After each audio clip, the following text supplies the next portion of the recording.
Multiple myeloma এবং বোন disease এই দুটি আসলে একে অপরের সাথে মালার মতন সংযুক্ত। মাল্টিপল মায়োলোমা একটি বয়স্কদের রোগ এবং 65 বছরের উপরে সাধারণত যাদের বয়স তাদের হয়ে থাকে। এই রোগের মূল লক্ষণই হচ্ছে হাড়ের ক্ষয় এবং রক্তশূন্যতা থাকে এবং রোগীদের ব্যথা, সমস্ত শরীরে তারা ব্যথা কমপ্লেন করে।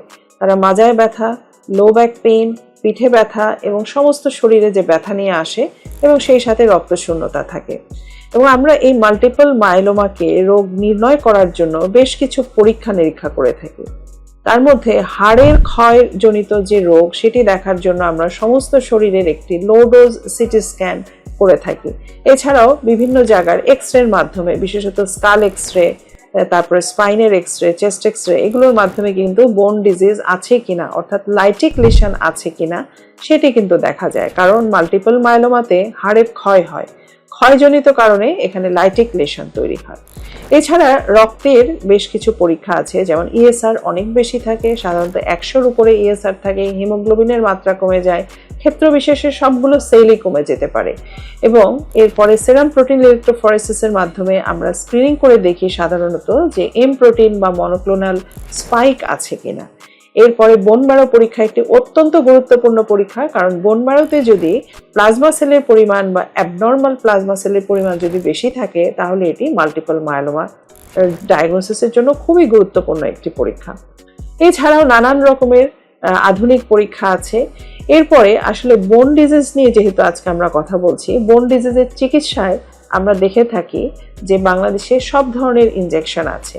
জলিড্রোনিক অ্যাসিড মাসে মাসে দিতে হয় এবং অনেক সময় কিডনি ডিজিজ যাদের সাথে থাকে তো মাল্টিপল মায়োলোমাতে তাদেরকে এই জলিড্রোনিক অ্যাসিডের বদলে ডেনোসুমাব নামের যে ইনজেকশন দেওয়া যায় এটিও বর্তমানে বাংলাদেশে অ্যাভেলেবল।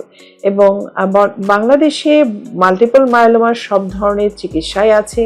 মাল্টিপল মায়োলোমাকে চিকিৎসা করতে গেলে শুধুমাত্র বোন ডিরেক্টেড ট্রিটমেন্ট না দিয়ে অ্যান্টি মায়োলোমা থেরাপিও দিতে হয় এবং এই ধরনের কেমো ইমিউনোথেরাপিগুলো দিলে সাধারণত রোগীর মাল্টিপল মায়োলোমা রোগও কন্ট্রোল থাকে, পাশাপাশি এই বোন ডিজিজকে ট্রিটমেন্ট করতে হয়।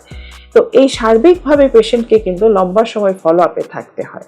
এবং সবচেয়ে গুরুত্বপূর্ণ হচ্ছে এই মাল্টিপল মায়োলোমার অত্যাধুনিক চিকিৎসা যেটি বোন ম্যারো ট্রান্সপ্লান্টেশন, এটি বাংলাদেশে সম্ভব এবং আমরা নিজেরা বোন ম্যারো ট্রান্সপ্লান্টেশনের মাধ্যমে মাল্টিপল মায়োলোমা রোগীদের প্রোগ্রেশন ফ্রি সার্ভাইভাল বাড়িয়ে তুলতে পারি। অর্থাৎ তারা দীর্ঘদিন এই মাল্টিপল মায়োলোমা রোগ থেকে মুক্ত ভাবে এবং ক্ষেত্র বিশেষে একদম কিউরেটিভ অ্যাপ্রোচও এই বোন ম্যারো ট্রান্সপ্লান্টেশন।